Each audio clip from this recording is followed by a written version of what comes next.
हंसता हुआ चेहरा मायूस हो गया। ठाकुर जी ने देखा भी गोपियों का चेहरा भाव दृष्टि देखा। फिर भगवान पुनः प्रश्न करते हैं कि रजन्येषा घोर रूपां घोर सत्वं निषेविता प्रतियात ब्रजम नेहं स्तेहं स्त्रीभिः सुमध्यमाः। अरे बाबरियो, तुम सबको शर्म नहीं आई? रात कालीन की बेला में पर पुरुष से मिलने के लिए तुम सब चली आई हो। अरे इतना तो तुम सबको ज्ञात होना चाहिए कि रात्रि कालीन की बेला में जितने जंगली जीव होते हैं सब हिंसक हो जाते हैं। तुम सबको नहीं आना चाहिए था। भगवान कहते हैं देखो, नारी जात ना मर्यादा की जात है। स्त्री मर्यादा को पार कर दे, जैसे नदी है ना, मर्यादा को पार कर दे तहस नहस हो जाता है। समुद्र जब तक शांत है आनंद आता है, लेकिन समुद्र में जब तेज आता है तो विनाश हो जाता है। नारी की शोभा तो उसकी मर्यादा से है, और जो नारी मर्यादा को पार करती है ना, दुनिया उसको दूसरी नजर से देखती है। इसलिए स्त्री की शोभा तो मर्यादा। नारी जाति को देखो, नारी जाति का पाँव ना अगर बाहर निकले ना तो बहुत सोच समझ के निकलना चाहिए, क्योंकि एक बार तेरे गलत पाँव की वजह से बहुत लोग जा सकते हैं। इसलिए नारी जाति को बड़ा संभल के रहना चाहिए, क्योंकि आप धर्म हो और संसार में धर्म को ही संयोजा जाता है। भारत की नारी कैसी है? बोले भारत की नारी धर्म स्वरूपा है, इसको धर्म का पद दिया जाता है। इसलिए कुंवार कन्या की जब सुभग सुहाग में जब सौभाग्य सूत्र आता है, कुंवार कन्या का पद बढ़ जाता है। दो पद बढ़ता है, एक धर्म देवी एक देवी। बाकी किसी देश में ऐसा नहीं, भारत की ये परंपरा है। हमारे यहाँ स्त्री को धर्म पत्नी कहा जाता है, और नाम भी लिखा जाता है ना। किसी का अगर नाम मानो सीता हो तो सीता मिश्रा नहीं कहा जाता, सीता देवी कहा जाता है। नारी की ये महिमा हमारे यहाँ। एक बार विवेकानंद जी महाराज वो फॉरेन कंट्री गए थे, इंग्लैंड की एक बार यात्रा पर गए थे। विवेकानंद जी महाराज घूम रहे थे तो क्या देखे कि एक स्त्री, गर्मी का थोड़ा महीना था, एक स्त्री कब्रिस्तान पर वो पंखा कर रही थी अपने पति के कब्र पे। विवेकानंद जी सोचने लगे, वाह, भारत से भी ज्यादा महिमा है तो इंग्लैंड की नारियों की है। विवेकानंद उस स्त्री को प्रणाम करने गए, बोले माता, आपको देख करके आज मुझे बड़ा गर्व हो रहा है। उस स्त्री ने कहा, गर्व क्यों हो रहा है? बोले माँ, आप तो अपने मृतक पति को भी कष्ट ना हो इसलिए पंखा कर रही हो, ताकि कब्रिस्तान में भी उसको ठंडक मिले। उस स्त्री ने कहा, बाबा तुम भोले हो, बहुत बड़े भोले हो। हमारे देश का नियम है कि हम तब तक दूसरा विवाह नहीं कर सकते जब तक पति का कब्रिस्तान सूख न जाए। इसलिए हम जल्दी से सुखा रही हूं ताकि हम दूसरा विवाह कर लें। लेकिन हमारे देश की क्या मर्यादा है, भारत की क्या मर्यादा है? बोले माता, पति के नाम पर अपनी पूरी जीवन व्यतीत कर देते हैं। इसलिए भारत की माताओं को धर्म रूप दिया गया है। स्त्री जाति को कभी भी गलत कदम उठाने से पहले 100 बार तो सोच ही लेना चाहिए। नारी जाति को अगर कहीं अकेले जाना पड़े तो अकेले मत जाओ, अति आवश्यक हो तो रात्रि काली में साथ कोई न कोई होना चाहिए। कि मातरः पीतरः पुत्रा भ्रातरः पतयश्च वः। साथ में माँ हो, पिता हो, भाई हो, पुत्र हो, बहन हो, पति हो, ये सगे संबंधी होते हैं। रात्रि में किसी के साथ जाना चाहिए। गोपियां चुप हो गई। एक गोपी बोली, कन्हैया हम इसलिए आए हैं ताकि हम तेरा दर्शन कर सकें। भगवान कहते दर्शन करना है तो घर ही से कर सकते, मेरा ध्यान लगाती मैं तेरे ध्यान में प्रकट हो जाता। गोपियां कहती लाला हम इसलिए आए हैं ताकि हम तुम्हें सुन सकें। भगवान कहते हैं तो मेरी कथा सुन लेती, तुम मुझे सुन लेती। गोपियां शांत हो गई। भगवान ने एक बड़ा सुंदर दृष्टांत दिया। भगवान बोले सुनो, जो पतिव्रता नारी है ना उसके लिए कुछ भी असंभव नहीं है।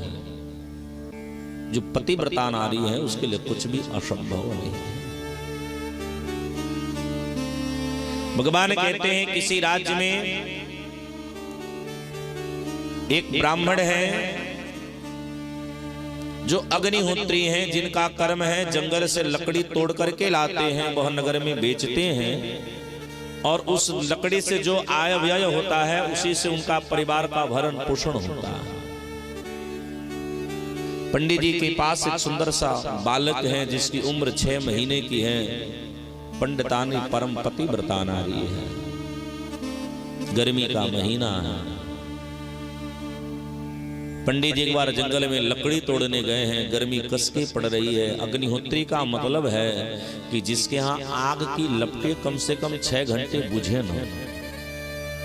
तो पंडित जी के आंगन में अग्निकुंड है। अग्नि देवता मस्ती से जल रहे थे, प्रज्वलित थे। पंडितानी चावल को स्वच्छ करे थे किसी पात्र में रख करके। पंडित जी थके हारे लकड़ी लेकर के थोड़े समय से पहले आ गए।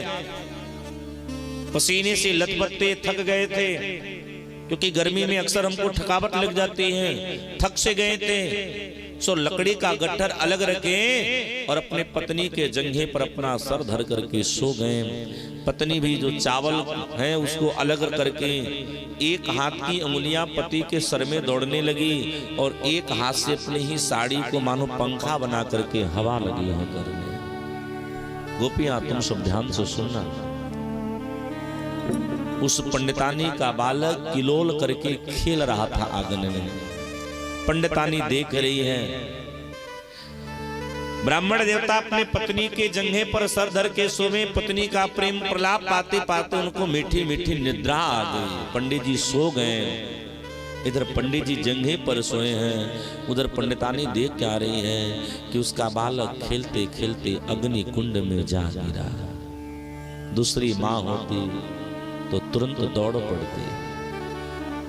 पंडितानी ने आंख बंद कर ली। साधक ने कहा, पंडितानी ने मन में विचार किया कि मेरा पातिव्रत धर्म बचा रहेगा तो मेरा बालक बच जाएगा, चूंकि मुझे मेरा पातिव्रत धर्म श्रेष्ठ है।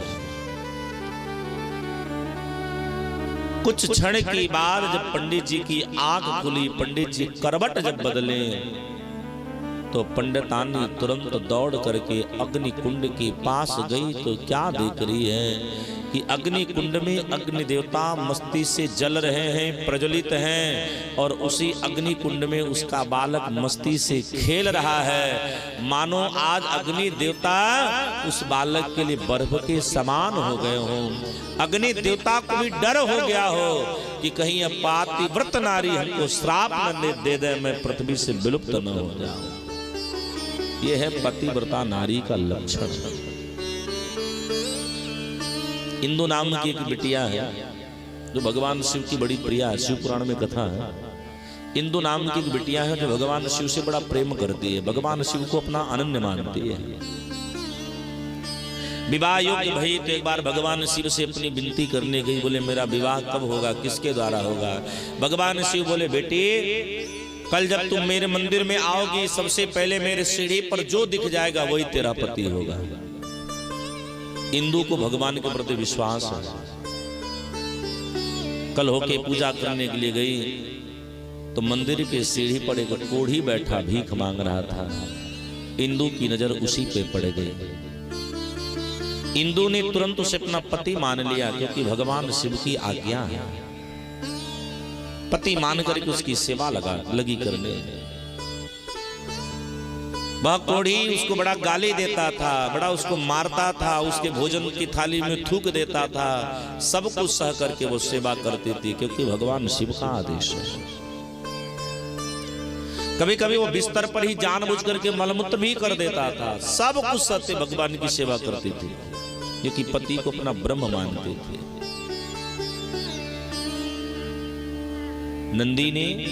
नंदी से स्वयं साधक ने कहा,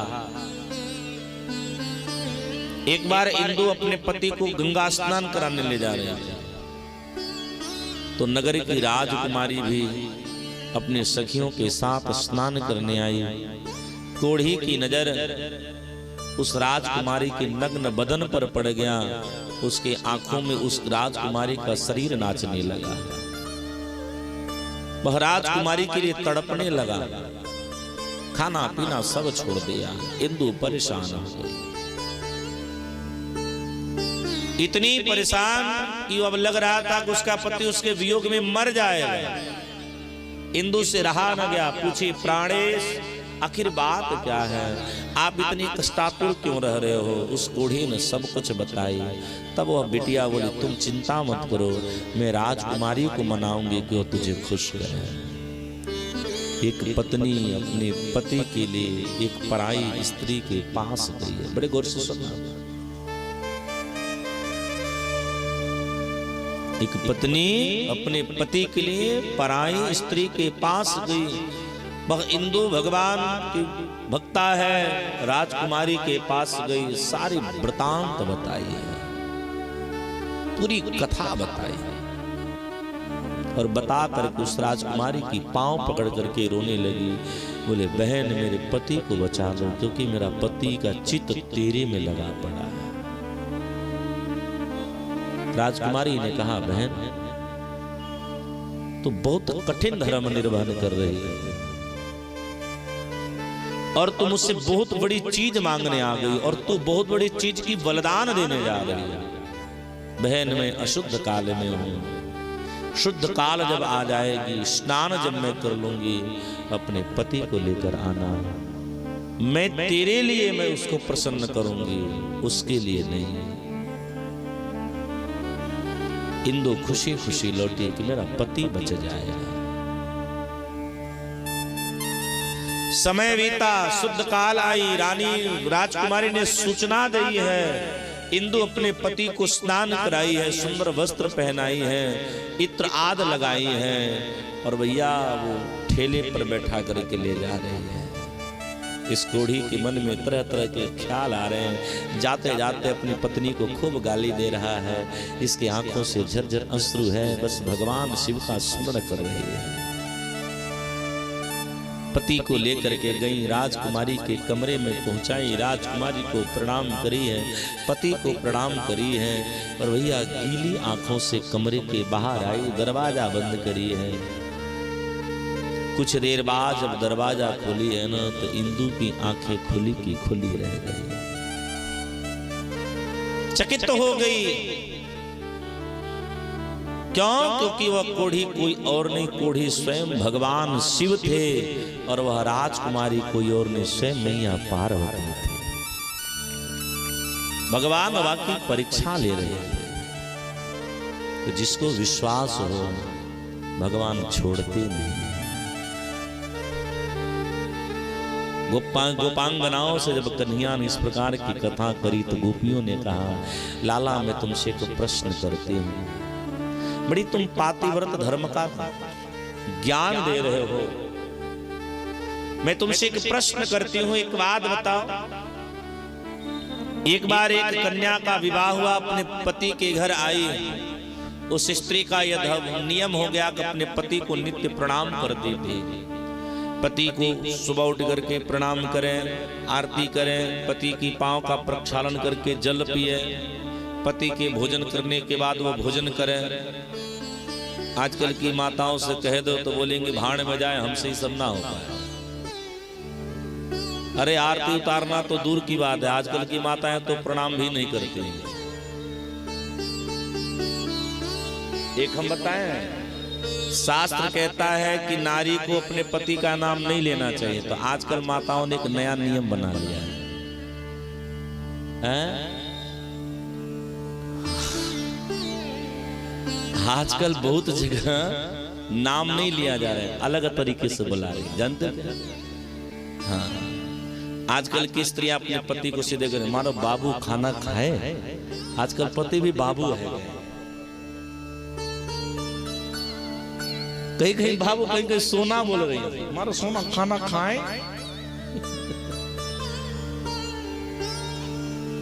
एक मेरी बात सब गौर से सुनिएगा, भला है बुरा है जैसा भी है, तेरा पति तेरा देवता है। माताएं, पति को प्रणाम करो, नहीं कर सको तो बताओ, हम बता देते, थारे थारे पति ही तुमको प्रणाम करो। हाँ हाँ, पति को अवश्य प्रणाम करें, नहीं पांव स्पर्श कर सकती हो ऐसे प्रणाम करना नियम। कईयों कैसे पति होते एकदम चंडाल होते हैं, तो पत्नी प्रणाम करेगी तो लाठी मारेगी, भगवान नहीं जाने। तो पति का भी धर्म है कि चंडाल का काम नहीं करें, क्योंकि गृहस्थ रूपी गाड़ी को चलाने के लिए स्त्री पुरुष पति पत्नी की बड़ी आवश्यकता है। एक भी पहिया पंचर तो गड़बड़ है, एक भी पहिया पंचर तो बड़ा गड़बड़ है। इसलिए पुरुष और स्त्री दोनों को बड़ा संभल के संसार रूपी गाड़ी को चलाना चाहिए। तो केवल हम नारी को नहीं कहते, पुरुषों के लिए भी है कि पुरुषों को भी सदैव संभल के रहना चाहिए, क्योंकि एक तेरे ऊपर बहुत सारी जिंदगानी है। भगवान से गोपांगनाओं ने कहा, कन्हैया एक बार वह गोपी अपने पति को प्रणाम करती हैं, लेकिन धनाभाव के कारण पति को परदेश जाना पड़ा। पत्नी रोने लगी है। पत्नी ने कहा, महाराज आप तो परदेश जा रहे हो, मेरे नियम का क्या होगा? तो पति ने अपनी फोटो दी है। बोले मैं जब तक नहीं आता हूं मेरी फोटो मान करके पूजा करो। लाला माघ का महीना है, वह पत्नी अपने फोटो वाले पति की आरती कर रही है, हल्की हल्की बरसात हो रही है। उसका साचा पति उसके द्वार आया, बारिश से भीग रहा है, सो दरवाजा खटखटा रहा है, द्वार खोल द्वार खोल। अब गोपी धर्म संकट में पड़ गई कि पहले द्वार खोलें कि पहले आरती पूजा करें। कन्हैया अब बताओ उस गोपी को क्या करना चाहिए? भगवान बोले, अरे बाबरी, जब साचा पति द्वार पर खड़ा है तो फिर फोटो वाले पति की का पूजा आरती करना? गोपांगनाओं ने कहा, यही तो हमने भी किए हैं। संसारिक जो पति हैं वो फोटो वाले पति हैं, असली पति तो लाला तुम हो, क्योंकि तुम जिसको मिल जाते हो उसका सब कुछ अमर हो जाता है। मीरा जी ने कहा, ऐसे बर को क्या बरे जो जन्मे मर जाए, बर बरिए गोपाल को चुड़ लो अमर हो जाए। आजकल फिल्मी दुनिया में गाना चली है, जब तक पूरे ना हो फेरे साथ तब तक दुल्हन दुल्हा नहीं है। इसलिए आजकल हम लोग 7 फेरे लगे कराने, इसलिए 7 फेरे के चक्कर में एक फेरा भी पूरा नहीं हो पाता है। वैदिक रीत की परंपरा 7 फेरा नहीं है, कान खोल करके सुन लेना। वैदिक रीत की परंपरा तो 4 फेरा। अपने बेटे अपनी बिटिया के विवाह में 4 ही फेरा कराओ। 3 फेरे में कन्या आगे रहती है, 1 फेरा में पुरुष आगे रहता है, और यहाँ लावा के चक्कर में हम 7 करा देते हैं। तो ज्यादा उन दुनिया पे नहीं, ब्रह्म दुनिया पर थोड़ा विश्वास करना सीखो। गोपी ने कहा, लाला हमने भी तो वही किया है। क्यों? क्योंकि साचा पति तू है, क्योंकि तेरा जिससे प्रेम हो जाता है ना कन्हैया, उसका तो सब कुछ ही श्रेष्ठ हो जाता है। लाला हम तुमसे कुछ और नहीं चाहते हैं, बस हम तुमसे इतना ही चाहते हैं कि तुम हमें अपना बना लो, क्योंकि हमने ब्रज ग्वाले से अपना दिल लगाया है, नींद भी गवाई है, चैन भी गवाया है। हमने ब्रज ग्वाले से अपना दिल लगाया है, नींद भी गवाई है, चैन भी गवाया है।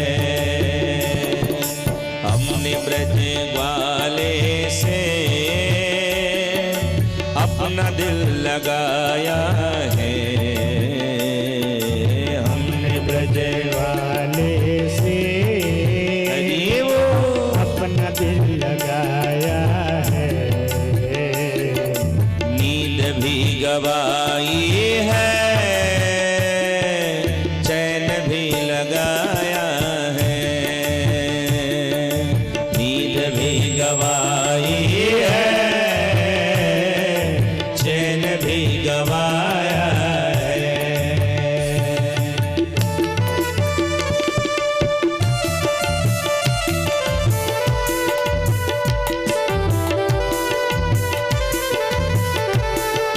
हे गोविंद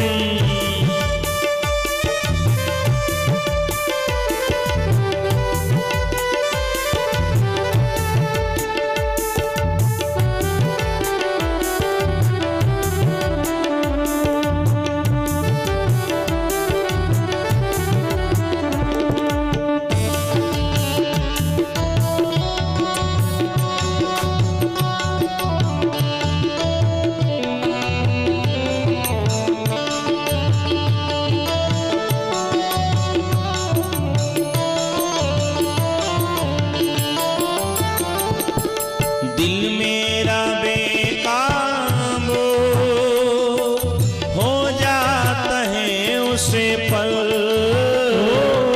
दिल मेरा बेकाबू हो जाता है उस पर। दिल मेरा बेकाबू हो जाता है उसे पल, दिल मेरा बेकाबू हो जाता है उस पर।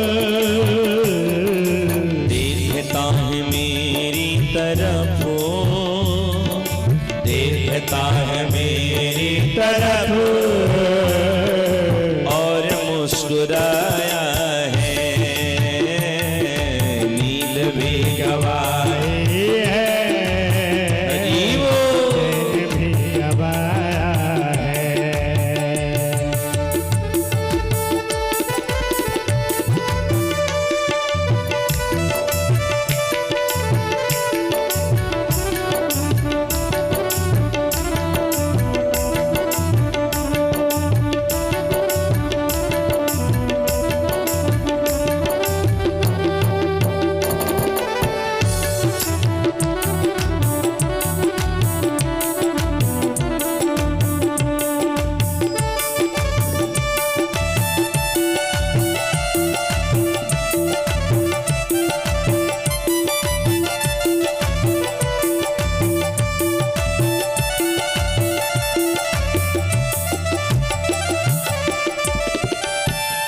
हो कई बार चाहा कि हाल दिल सुनाऊं उसे, कई बार चाहा कि हाल दिल सुनाऊं से। मेरे साथ सब गाइए, ये गोपियों का अपना भाव है। कई बार चाहा कि हाल दिल सुना दूं उसे, कई बार चाहा कि हाल दिल सुनाऊं से। होठ मेरे खुल ना सके, होठ मेरे खुल ना सके, सामने वो आया है, नींद भी गवाई है, चैन भी गवाया है। हमने ब्रज वाले से अपना दिल लगाया है, हमने ब्रज वाले से हे गोविंद अपना दिल लगाया है। ओ नींद भी गवाई है, चैन भी गवाया है, नींद भी गवाई है,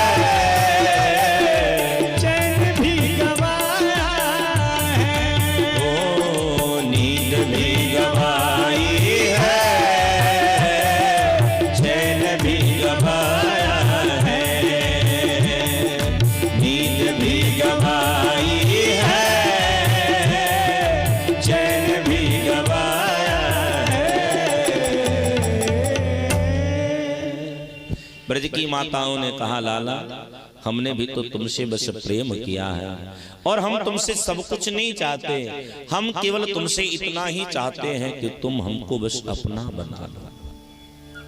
एक कन्हैया एक बात सुनना, हम लक्ष्मी के जैसा सुख नहीं चाहते, क्योंकि हमको पता है हम लक्ष्मी चाह करके भी नहीं बन सकते, लेकिन हम भी तो तेरे चरण की सेवा तो कर ही सकते हैं। लाला तुम हमको अपना बना लो, क्योंकि तेरी हर पल हमको बड़ी याद आती है। कि चित्तम सुखेन भवतापहृतं गृहेषु यन्निर्विशच्युत करवाप गृहकृत्ये पादो पदं न चलबस्तपादमूला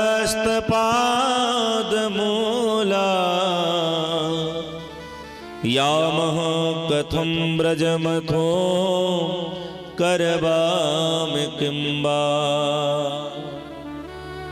भगवान से गोपियां कहती लाला तेरी इतनी याद आती है ना कि घर में भी मेरा मन नहीं लगता। चित्तम सुखेन भवता गृहम गृहेषु, मेरा घर में कार्य करने का मन नहीं लगता है, क्योंकि जब तेरी याद आती है ना तो सब कुछ सोना लगने लगता है। कई बार तो लाला ऐसी स्थिति बन आती है कि हम चलते चलते रुक जाते हैं। पादौ पदम न चलबस्त पादमूला, कई बार हम 10 कदम आगे बढ़ते हैं ना तो बढ़ते बढ़ते अपनी पांव रुक जाती है। कई बार खोए खोए ख्यालों में रहते हैं लाला, पूरे दिन कट जाती है। हम गृह कार्य को करते करते भी बस तेरी याद में खोए रह जाते हैं।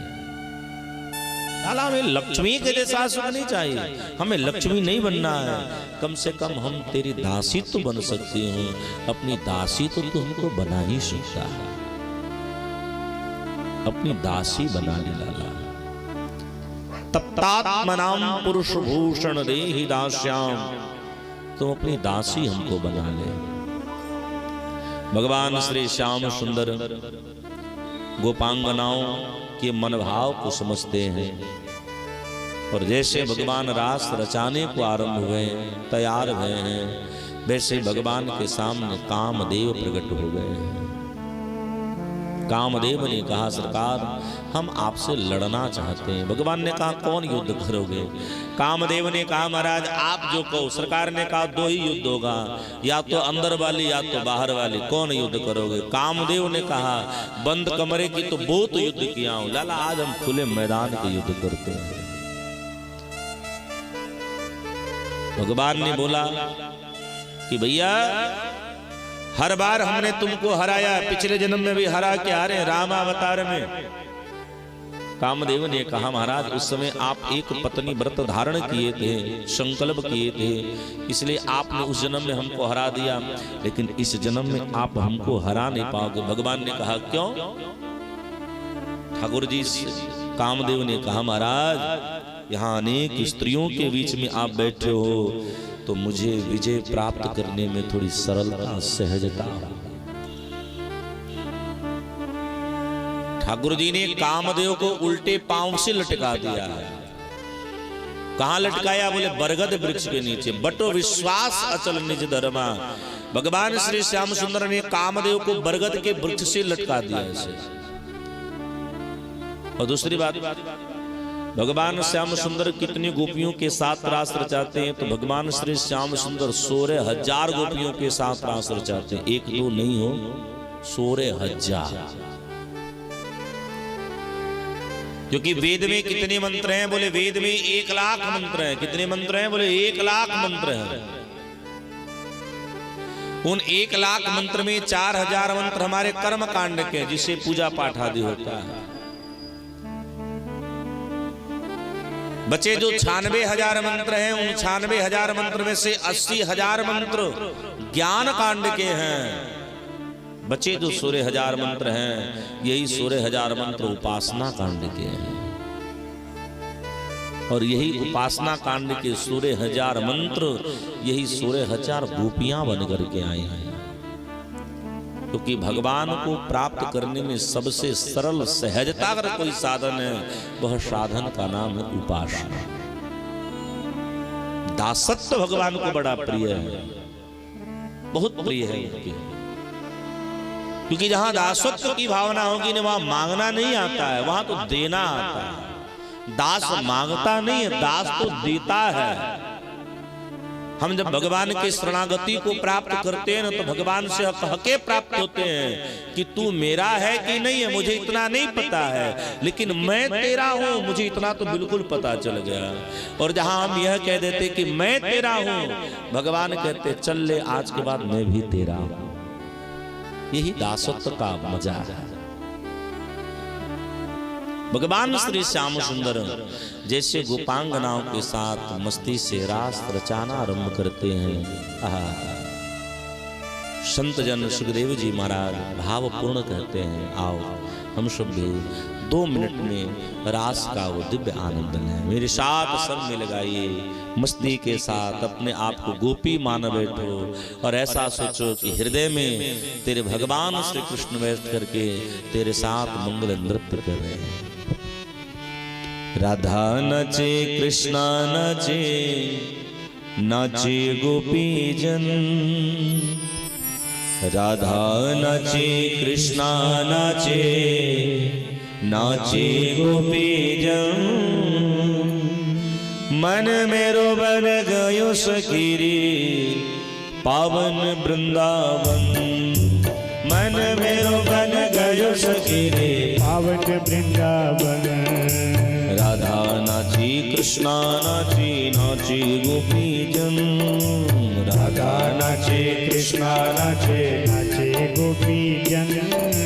मन मेरो बन गयो सखीरी पावन वृंदावन। मन मेरो बन गयो सखीरी पावन वृंदावन। रास रचो है, रास रचो है, रास रचो है। गाइए रास रचो है, रास रचो है, रास रचो है, रास रचो है, रास रचो है। ब्रज में सखी रे देखो रास रचो है। ब्रज में सखी रे देखो रास रचो है। ब्रज में सखी रे देखो रास रचो है। ब्रज में सखी रे देखो रास रचो है।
मन मेरो बन गयो सगिरी पावन वृंदावन।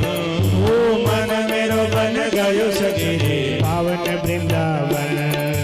रास रचो है, रास रचो है, रास रचो है, रास रचो है। ब्रज में सखी रे देखो रास रचो है, रास रचो है, रास रचो है। ब्रज में सखी रे देखो रास रचो है। ब्रज में सखी रे देखो रास रचो है। ब्रज में सखी रे देखो रास रचो है। ब्रज में सखी रे देखो रास रचो है। ब्रज में सखी रे देखो रास रचो है। भगवान गोपांगनाओं के साथ मस्ती से नृत्य कर रहे हैं। सुखदेव जी ने कहा उपगीयमानम उपगायन वनिता शतयूतपः माला विव्रत वैजयंती व्यचरण मंडयन बनम। नृत्य कर रहे हैं भगवान, वंशी की ध्वन बजाए जा रहे हैं, निनाद कर रहे हैं, गोपियां नृत्य कर रही हैं। नृत्य करते करते गोपांगनाओं के मन में ऐसा भाव जागृत हुआ, अब तो कन्हैया केवल मेरे हैं। देखिए,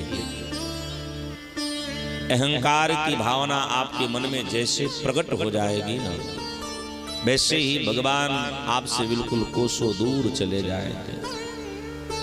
जैसे साधक ने कहा कि मन में अहंकार की भावना नहीं प्रकट करना। एक गोपी ने कहा लाला नृत्य करते करते हाथन में बड़ी पीड़ा हो रही, क्योंकि ऐसे कूदते कूदते दर्द है रही है। भगवान श्याम सुंदर कहते ला मैं तेरी हाथ दबा, काऊ की कमर दबा रहे, काऊ की पीठ दबा रहे, काऊ की पांव दबा रहे। श्री सुखदेव जी ने कहा बेटा परीक्षित, भगवान अपने आप को भूलने लगे हैं। यह बातें राधा रानी से देखा ना गया। एक स्त्री समाज में अपने पति को बोल के नहीं डांटती। अगर अपने पति को समाज में डांटना होगा ना तो आंखें तरेर देगी पति की तरफ देख करके, श्रीमान जी समझ जाएंगे बस बस रेड सिग्नल है गई है, समझ जाइए नहीं तो खतरा आरंभ है। भगवती राधा रानी गोपियों से दूर हटके आंखें तरेर करके भगवान की तरफ देख रही हैं। तरेरने का मतलब है मानो भगवान को समझा रही हैं, क्योंकि भगवती भक्ति है। भक्ति भी भगवान को समझा सकती है। भगवती मानो समझा रही है कि प्रभु मचल मत जाना, क्योंकि कामदेव को तो आपने उल्टा लटका दिया है। कामदेव तो आपसे प्रत्यक्ष लड़ नहीं पा रहा है, इसलिए कामदेव अब आपसे अदृश्य होकर के लड़ रहा है। कहां? बोले गोपियों के हृदय में प्रवेश करके वो लड़ रहा है। कहीं कामदेव आप पर भारी न हो जाए। जैसे भगवान श्याम सुंदर ने देखा तो क्या देखा है कि वहां जितनी गोपियां हैं सभी गोपियों के हृदय में कामदेव विद्यमान है। कितासां तत् सौभगमदं वीक्ष्यमानं च केशवः प्रसंयमाय प्रसादाय तत्रैवान्तर्धीयत।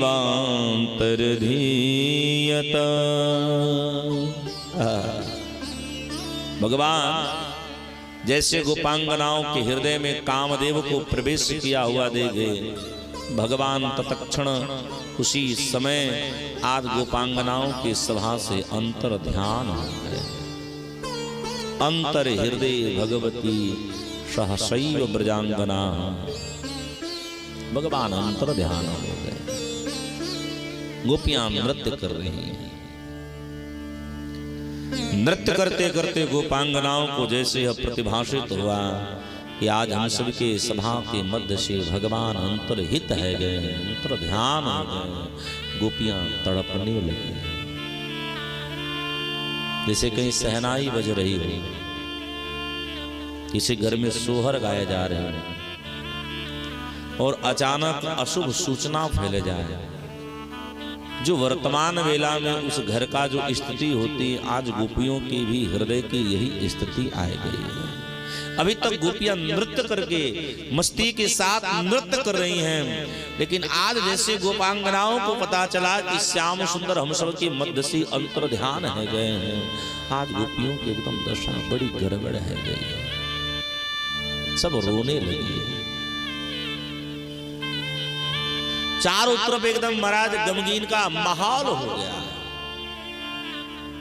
एक गोपी एक दूसरे गोपी से भगवान के विषय में पता केवल पूछती है, क्योंकि संत जन कहते हैं भगवान श्री कृष्ण सभी गोपियों के प्राण हैं, और आज मानो गोपियों को ऐसा लग रहा है कि केवल हमारे पास शरीर रह गया है, प्राण चला गया।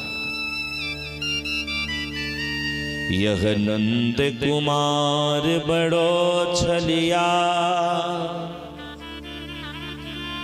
सखी बारू की मीत उठावत है,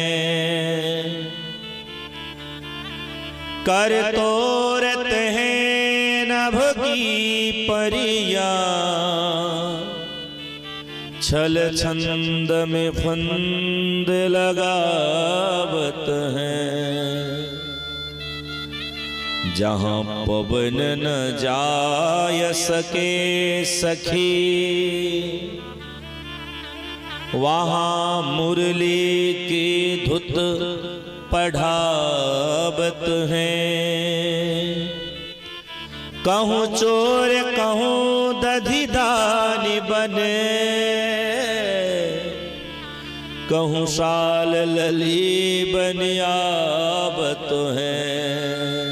गोपियां कहती इनके विषय में हम कहें क्या, कोई तो उनका पता बताओ। हमारे व्रज की गोपियां पृथ्वी से पता पूछती है, कोई तो श्याम की पता बताओ। व्रज की गोपियां वृक्षों से पता पूछती है, कोई तो श्याम की पता बताओ। पुरुष वर्ग के जितने वृक्ष हैं, पीपल पाकड़ गुलर, इन सबसे गोपियां पता पूछती है, कोई तो श्याम का पता बताओ। पर कोई पता न बता सका। अचानक गोपांगनाओं को तुलसी का एक वृक्ष दिख गया जो बड़ा सुंदर लहरा रही है। गोपियां तुलसी वृक्ष के पास गई और तुलसी मैया को प्रणाम करती बोली, हे मां, मैंने सुना है कि तू भगवान की अनन्या हो, अपना सर्वस्व अर्पण कर दो, लेकिन अगर तुलसी का पत्र भगवान को अर्पण ना करो तो भगवान उसे स्वीकारते नहीं है। तू तो बता मेरी श्याम का। दुनिया तुझे एक बात कहती है कि कश्चित तुलसी कल्याणी गोविंद चरण प्रिय। हे मां, तू तो बता मेरा श्याम का। भगवती भी कुछ बता न सकी। गोपांगनाएं कहते तो मेरी सौत है, और एक सौत दूसरे सौत को क्या सुख देगी। ब्रज की गोपियां ने पृथ्वी मैया से प्रश्न करते हैं, पृथ्वी मां तू तो बता मेरा श्याम का है, क्योंकि वो तेरा पति है और तुझे तो पता होगी, क्योंकि वो उड़ के तो जाएगा नहीं, वो चल के ही गया होगा। तू तो बता मेरा श्याम का। पृथ्वी भी रोने लगी है, बोले कितनी वर्षों से मैं प्रतीक्षारत हूं उनका पांव मेरे ऊपर पड़े, वो तो इस लीला में पांव रख ही नहीं रहे। क्यों? बोले उनका पांव तो हमसे मानो इतना ऊपर ही रह रहा है, उनको डर है इस लीला में अगर वो मेरे छतियन पर पांव रखे तो मैं कहीं उनकी पांव न पकड़ लूं।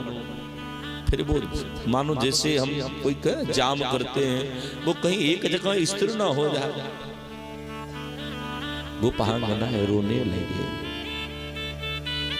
रोती रोती गोपियां श्री यमुना के तट पधारी है। चारों तरफ करुण क्रंदन है। सुखदेव स्वामी कहते कि बेटा परीक्षित, मैं तुमको क्या बताऊं, आज बन के एक एक वृक्ष रो रहे हैं गोपियों की करुण क्रंदन सुनकर के। भगवान को कहा क्या जाता है, बोले ठाकुर जी का एक नाम है, गॉड इज ए डायरेक्टर। दुनिया के सबसे बड़े डायरेक्टर का नाम ब्रह्म है। एक गोपी कहते काम करो, आओ हम लीला करते हैं, हमारी लीला में कोई त्रुटि होगी तो डायरेक्टर होने के कारण वो जरूर बताने आएंगे। ते गोपी एक छोटा सा डंडा लेती लगी बंसी बजाने। बोले मैं बंसी बजा रहा हूँ, नाचो न। हाँ, श्वास भी नहीं निकल रही थी। क्यों? क्योंकि हृदय में दर्द है। एक गोपी छोटा सा एक पाषाण का टुकड़ा लिया अपने हाथ को डाली, बोले आओ मैंने गिरिराज को धारण कर रखी है। फर्क यह है कि वह 7 कोस लंबे चौड़े को धारण किया था, मैं 1 हाथ लंबे चौड़े को धारण कर रही हूं। पर आओ तुम सब इसी के छांव तले बैठो। श्याम वहां भी न देखे, गोपियां थाए गिर गई। एक झुंड भई है, एक गोपी दूसरे गोपी को दोष देती है।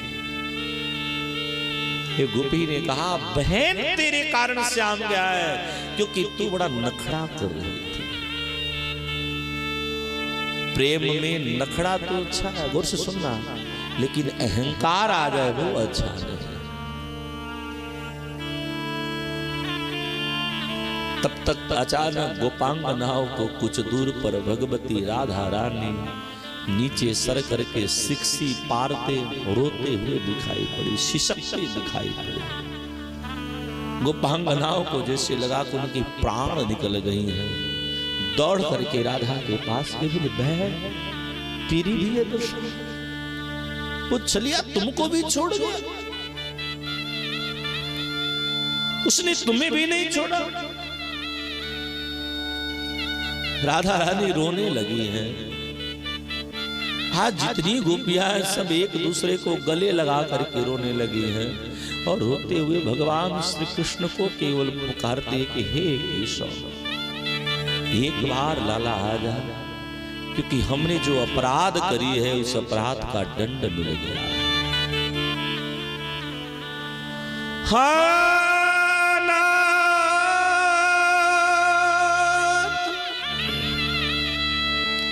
रमण प्रश्न क्वास क्वास महाभुजः दास्यास्ते कृपयणा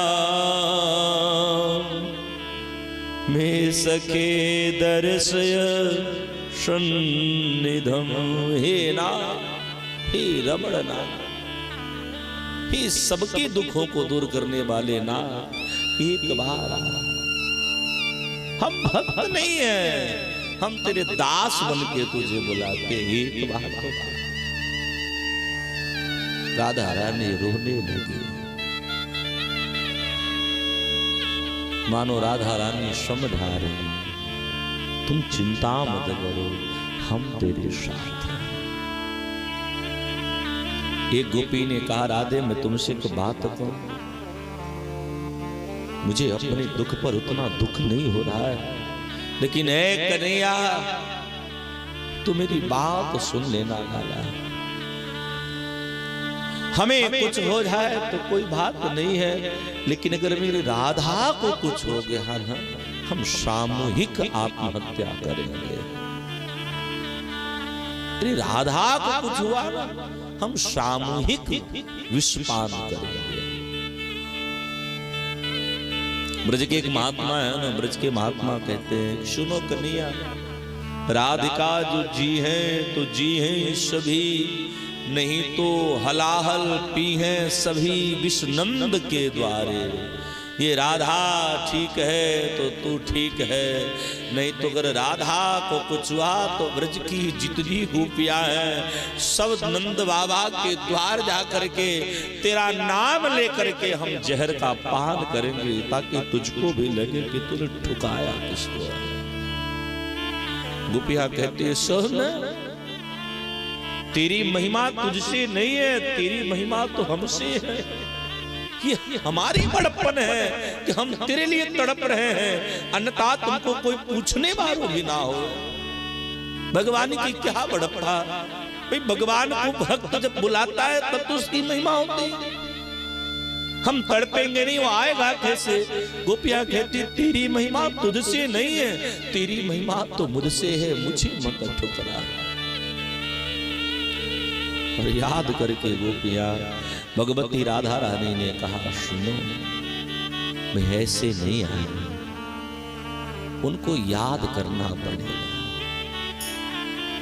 माई बाप ब्रज की समस्त गोपियां भगवती राधा रानी के साथ मिलकर के आज एक गीत का गायन करते हैं, जिस गीत का नाम है गोपी गीत।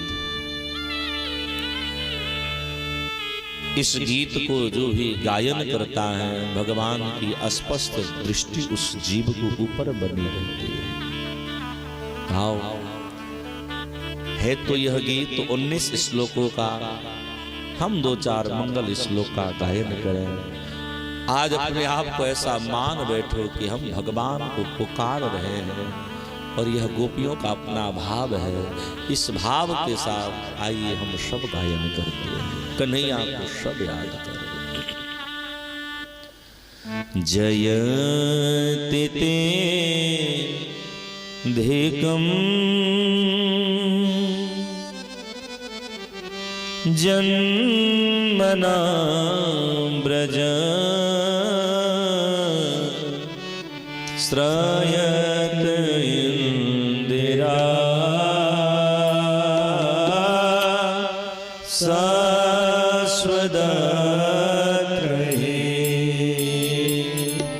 दया त्रिदृश्यता देखुतावका स्वयंधृता श्रव स्वाविचेन्वते शरदुदाशये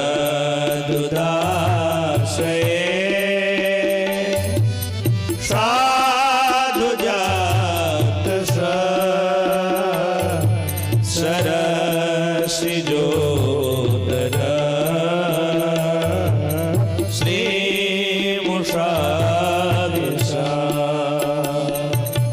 सुरतनाकृते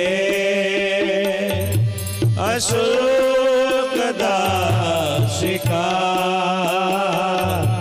वरदनीनतो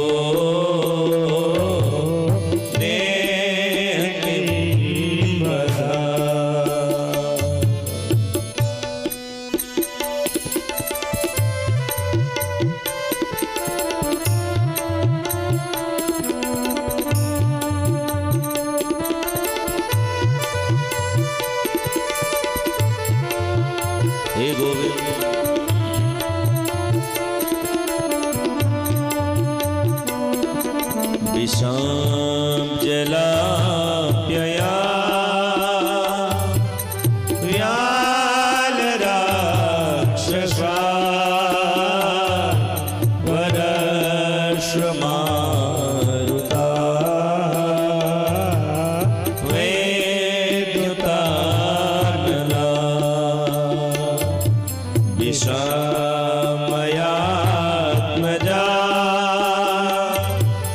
विश्वतो भया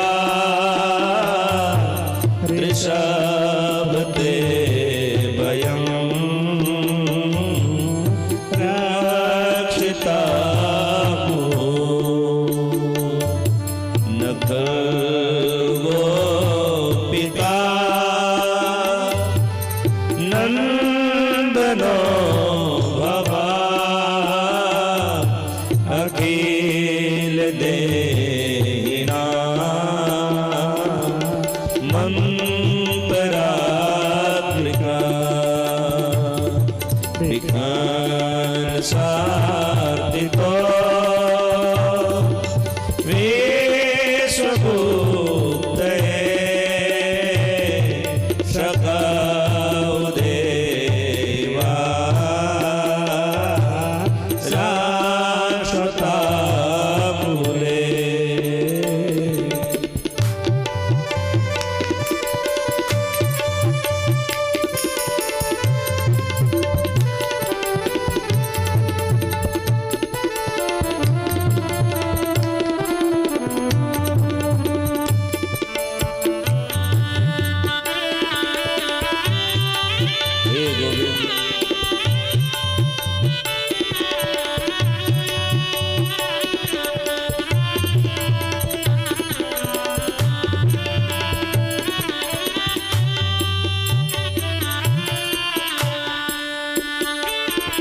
विरचिता भयं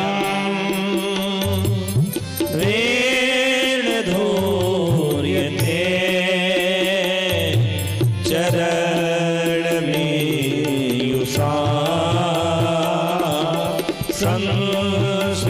संस्कृतेर्भया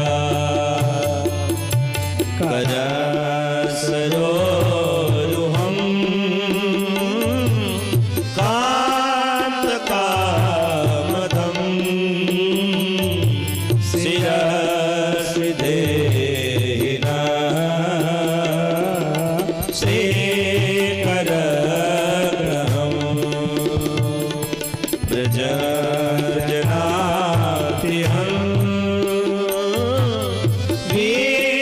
वीरमोसिता निज जन स्मरा दर्शन स्मृता भज सके भवा के करे स्मरो जलरुहाननं चारुदशया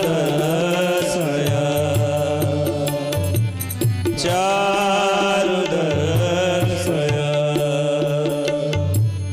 चारुदशया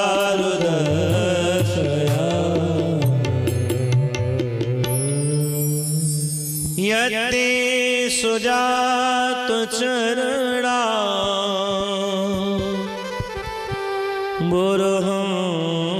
बुर्हंस्तनेषु भीताः शयनैः प्रिया दधिमहि कर्ककेषु तेनाटवी मटसी तदा व्यथते न केष्मिता कुर्पादिभिर्भ्रमते धीर्भवदानुषानः।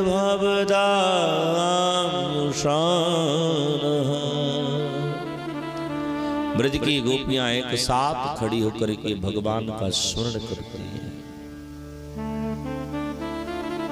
यहाँ गोपियां गोपी गीत में तीन भाव में भगवान को मरिझाती हैं। पहले बड़ाई करती हैं, फिर अपना अर्पण करती हैं, और अर्पण करने पर भी भगवान रिझते नहीं है तो शिकायत करती है। सर्वप्रथम हम किसी से कुछ मांगते हैं तो उसकी बड़ाई ही करते हैं, आप बड़े दानी हैं। जब नहीं रिझता तो हम कहते अरे भाई हम आपको बहुत मानते हैं, फिर भी नहीं देता तब कहते अरे तुम तो यार मक्खी चूस हो, तुम क्या दो। यहाँ गोपियां पहले भगवान की बड़ाई करती है। जयति ते धिकम जन्मना ब्रज। लाला आपकी बारंबार जय जयकार। आपका जब से जन्म ब्रजमंडल में हुआ है, ब्रजमंडल की महिमा मंडित हो गई है। लाला तेरे जन्म लेने के बाद ब्रजमंडल की इतनी महिमा मंडित हो गई है कि ब्रजमंडल के प्रत्येक गलियों में लक्ष्मी घुमा करके श्रयत इंदिरा शश्वदत्र है। बड़े बड़े साध, बड़े बड़े अमलात्मा, विमलात्मा, योगिंद्र, मुनिंद्र, महात्मा, मुनिजन, ज्ञान धन सब ब्रजमंडल में आकर के अपनी अपनी कुटिया बना करके रहने लगे। ये कान्हा हम तेरी दासी हैं,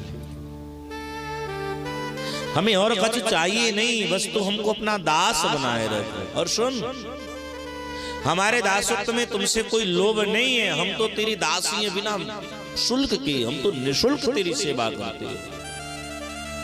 एक बार तो तू अपना बना। भगवान श्री गोपियां कहती लाला अगर इसी प्रकार हमको मारना था फिर हमको विष से क्यों बचाया, मर जाने दिया रहता हमको कालिया नाग के विष से, हमको दावाग्नि में जल जाने दिए रहता, हमको इंद्र के क्रोध से क्यों बचाया। लाला हमको बह जाने दिए रहता। लाला हम तुझ पे एकदम तुझे अपना मान चुके हैं, क्योंकि तेरे सिवा कोई नजर नहीं आता है। लाला मेरे मन में तो बस एक ही बस भाव छुपा है, तुम या तो तुम इसका नाजायज फायदा ले रहे हो। हमारे मन में केवल एक भाव है। गौर से सुनिएगा, गोपियां कहती हम सब छोड़ सकते हैं पर कृष्ण को नहीं छोड़ सकते। कि घर तजो बर तजो नागर नगर तजो, वंशी वट तजो काहू पे लागे हैं। गेह तजो देह तजो नेह कहो कहाँ तजे। भैया सब तजो दे पर कन्हैया नाहि तज जाते हैं। सब कुछ हम तज सकते हैं पर एक केशव नहीं तजा जाए। हम तो तेरी दासी हैं, हम अगर मरना भी चाहें ना तो मर नहीं पाएंगे। क्यों? क्योंकि हमने तेरी अमर कथा पी है, हमने तो तेरी अमर कथा का पान करी है। श्री जानकी जी जिसमें लंका में थे ना, जानकी जी वृक्ष से राक्षसियों से अग्नि की याचना कर रही थी।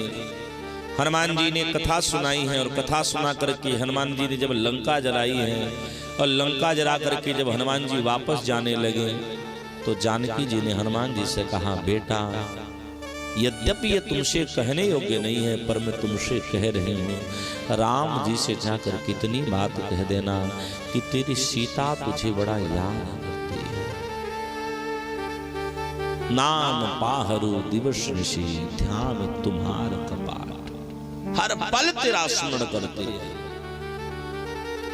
सीता की यह दशा हो गई है ना कि सीता मरना भी चाहे तो मर नहीं पाएगी। कारण बोले सीता को क्या दिखलाई पड़ता है कि सीता देखती है कि राम जी का नाम उनकी पहरेदारी कर रहा है। नाम पाहरू दिवस ऋषि, राम जी का ध्यान ही जानकी जी के लिए दरवाजा है। लोचन पद निज जंत्र तो प्राण जाहि के ही बाट, दरवाजे बंद हैं, आंखों में वो बैठे पड़े हैं, प्राण जाए तो जाए कैसे।